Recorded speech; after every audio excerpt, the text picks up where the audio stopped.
everyone at the Wodonga Federation of Government Schools. For those of you who haven't met me before, I'm Adam Voigt.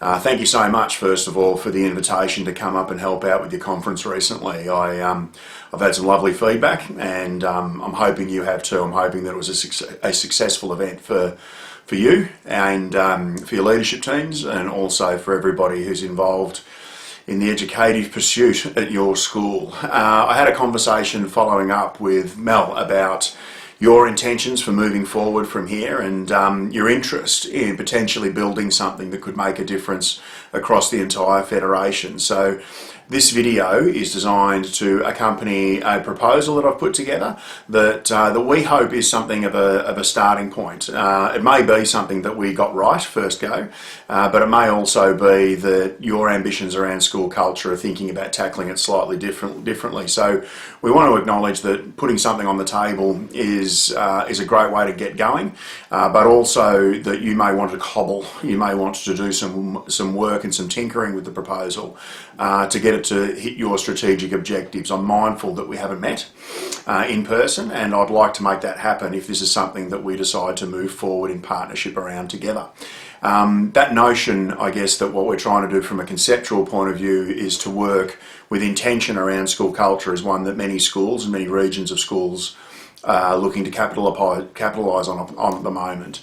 I think we've got a lot of schools that are realising that on the other side of program that there's still work to do. We've sought to address issues of conduct, issues of behaviour, issues of strategy in our schools through program for some time now, and I think that while we keep searching for another program that might fill the gap or do the job for us, we're actually coming to an awakening that it's the issue we have is that we keep relying on program.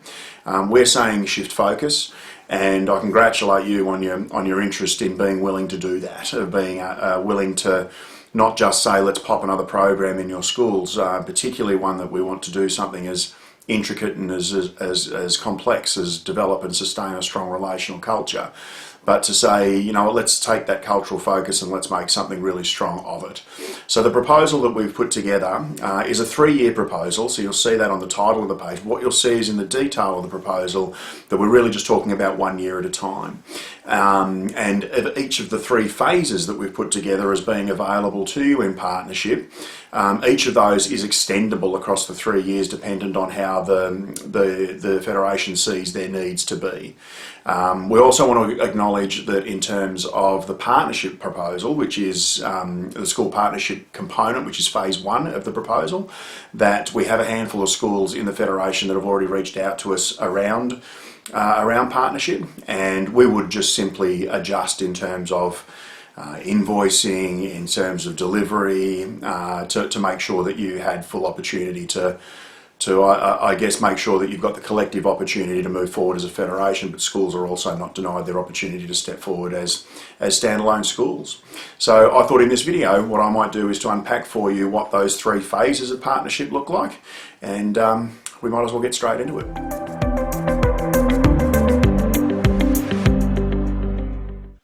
So phase 1 of our opportunity to partner is all about school partnerships, and what that involves is bringing all of the schools in the Federation into direct real schools partnerships immediately.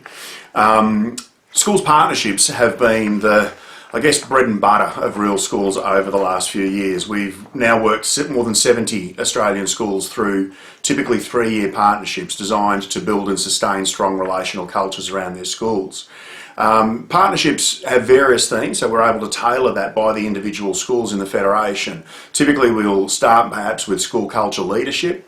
The second thing we talk about is restorative practices, and the third thing that we talk about is sometimes investing in teacher capacity, specifically where behaviour might be a challenge in a school. And of course every school listens to those 3 things and tailors its own specific partnership theme, and that's absolutely valid and fair enough. So that's what we would do with each of the schools in the Federation. Coming into partnership means that you've accepted that 1-day PD opportunities in your school are not likely to change too much. We've developed a full wraparound supportive approach, which is about positioning a critical friend with your school who has sat in the principal chair and been successful in some of Australia's most challenging locations, to stick with you and to be supportive and accountable and right across the 3-year journey. The way we do it is there's a little one-pager that I will have included with the proposal that comes along to you today, and it's also the little blue and orange tiles on that are included in the full proposal. Typically what it means is we provide training for your people. Each year we come along and present a day of professional learning that's engaging and that's thought-provoking, such that decisions are made that genuinely change culture around the school. We follow that day up though by working directly with your teachers in the classroom. What that looks like is us coming along and either modelling, co-teaching, or providing walkthrough advice for your teachers around how they could get going with different practices that help them to connect and to promote higher levels of engagement. We're also mindful that the culture of a school rarely changes unless the parent community are involved and are supportive.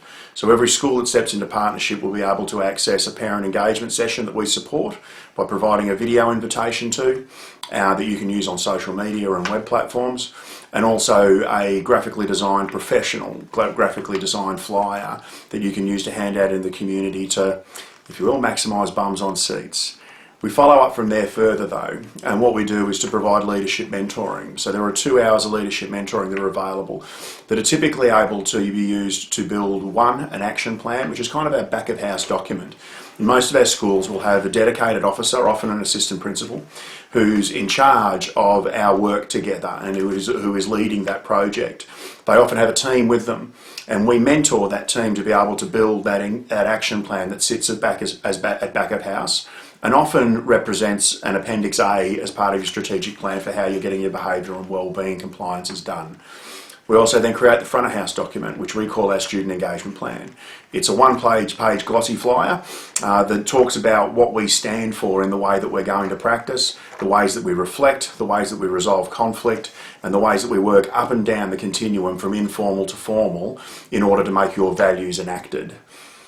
And then there is just an enormous amount of resources. I won't go through all of the red and orange, the orange and the blue tiles in there for you, but there's an enormous amount of resources that include survey tools for measuring our progress. We make you a member school, which means you have access to monthly articles on teacher practice and cultural leadership, all with links to the AITSL standards. You have access to the full archive of all of the resources that we've built previously, including webinars, videos, ebooks, and all, as I mentioned, those cultural leadership and teacher practice articles. We have newsletter blurbs. We have an enormous array of supports for you so that you never feel that you're reinventing the wheel as you're moving forward. In fact, we tell those key officers in every school that if you're ever stuck about what this means in the action plan that you're going to do not open a blank PowerPoint and start again. Just give us a call and we'll send that PowerPoint or those resources through to you so that your people can constantly be supported to not only change their language, to not only change their practice, but to change their minds about the way that we need to tackle that core business around school culture.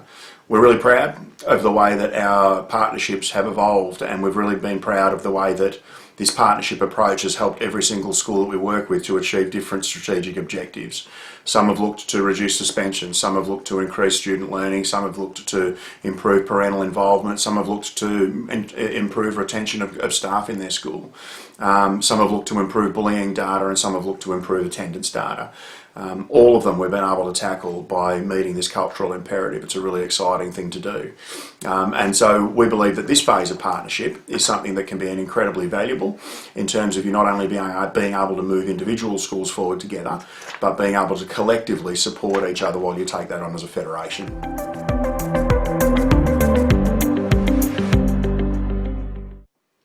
So phase 2 of our opportunity to work together is what we call the inner circle. And the inner circle is an approach that we've been taking, now it's a reasonably new approach that we've had to helping regions of schools to be able to come through who wish to connect the key drivers of the cultural shift that you're looking to make in your school, to connect the people who are most pivotally at the pointy end of having to lead that in schools. We're also using it to connect schools who are perhaps a little more disparate, a little more separated by geography around Australia, and we're finding great effect from schools taking that option as well. The inner circle is effectively, I guess, to speak first of all conceptually to the idea. Conceptually, what we talk about first is how you establish collective commitment, which means in your school how you get people sold on the why. Many schools in Australia like the notion of practicing philosophy, and they like the notion of a restorative culture. What they struggle with is how they can get people to change. So people want it, but they'd like other people to take them there, and it leaves, if you will, some holes in the boat as you're looking to steer forward. We want people to understand how to identify when those holes are about to occur, and we want them to know how to fill them so that their ambitions don't sink. If I can continue that metaphor a little further. The next thing we do is we show them from a reactive point of view what the power of strong relational practice can do.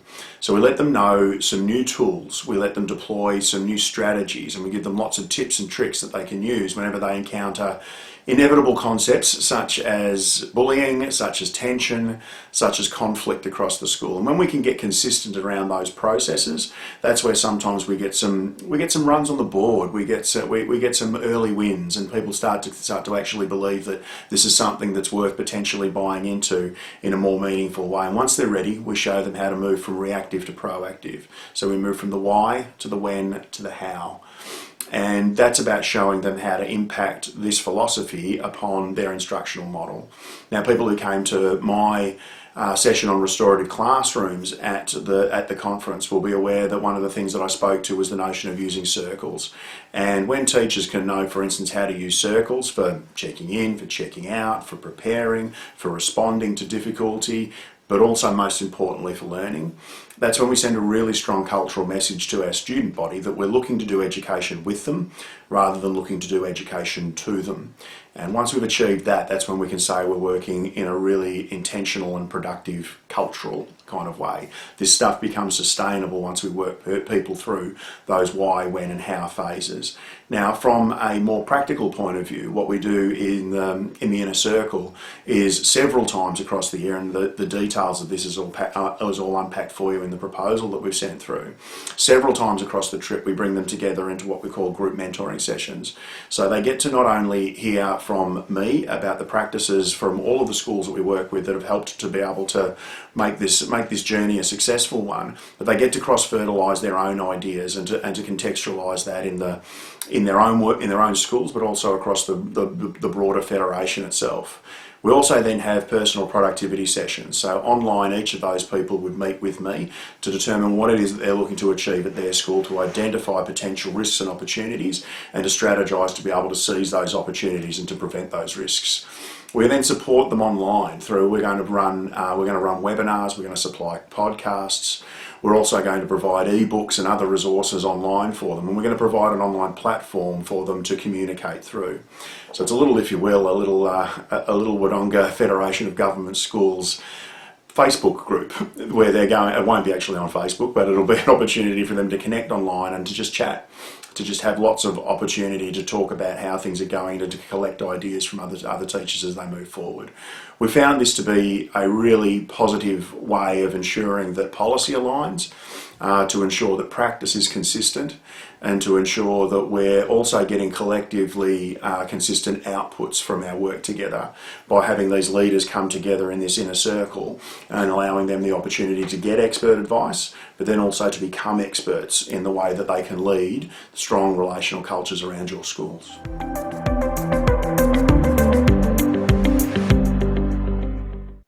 And that brings us to phase 3 of our opportunity to partner together, which is what we're calling a critical friendship.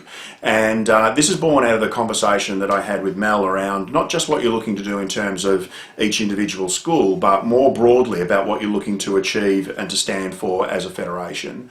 So the first 2 components of that are about how it is that we could develop a charter for your entire federation.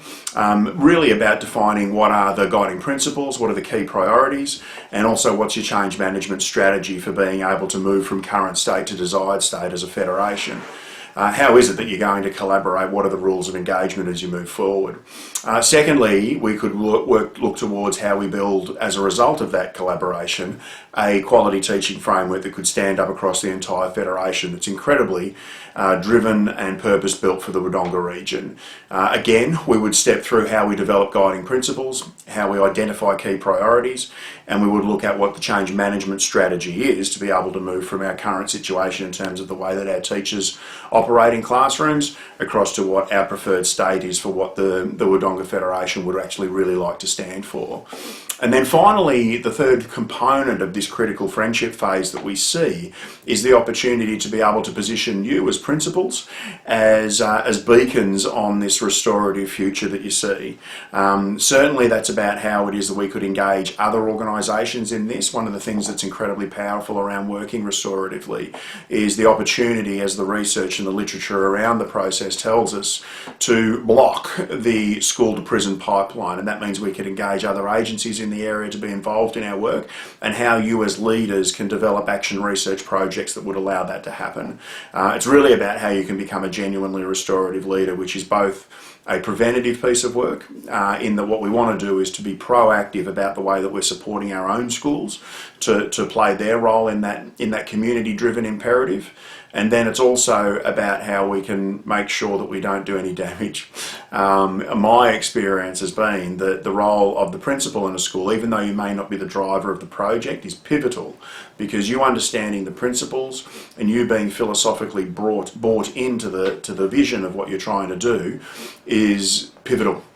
And without that, we find that the principal can actually do damage to the school's ability to move forward restoratively.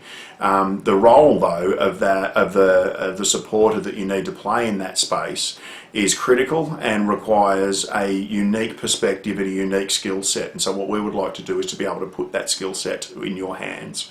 And we're going to do it not only through the face-to-face componentry of that friendship, but also through providing training to you, providing podcasts, and to providing webinar opportunities so that we can keep bringing ourselves back to the key principles that we've identified across all three imperatives, across the Charter, across the Quality Teaching Framework, and also how you can lead restorative schools moving forward.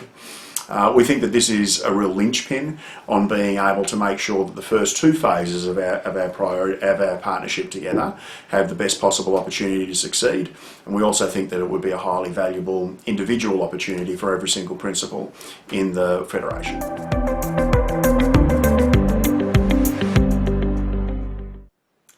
And in conclusion, I just wanted to, finish this video by emphasising how excited we are at Real Schools by the prospect of partnering with the Wodonga Federation of Government Schools. We at Real Schools say two things repetitively to the world whenever we get the opportunity. One is that we have a bias for impact. We're thoroughly determined that wherever we work, that our difference needs to be far greater than the enjoyment of the people that we work with, and that the impact all the way through from the leadership down to the students that they teach needs to be high, and that it needs to be sustainable. And the second thing that we say to everyone is that we are ambitious around changing the conversation in Australia around school improvement. And we think that the most unexplored lever around improving our schools is to focus intentionally on school culture. And it genuinely enthuses us to when we find regions of schools who are keen to do that. So if you're keen for the conversation to go a little further, then make sure you get in touch. And I think that our next conversation about what we're really going to do here could possibly be face-to-face. All the best. I hope you enjoy reading the proposal, and we very much look forward to speaking with you again shortly.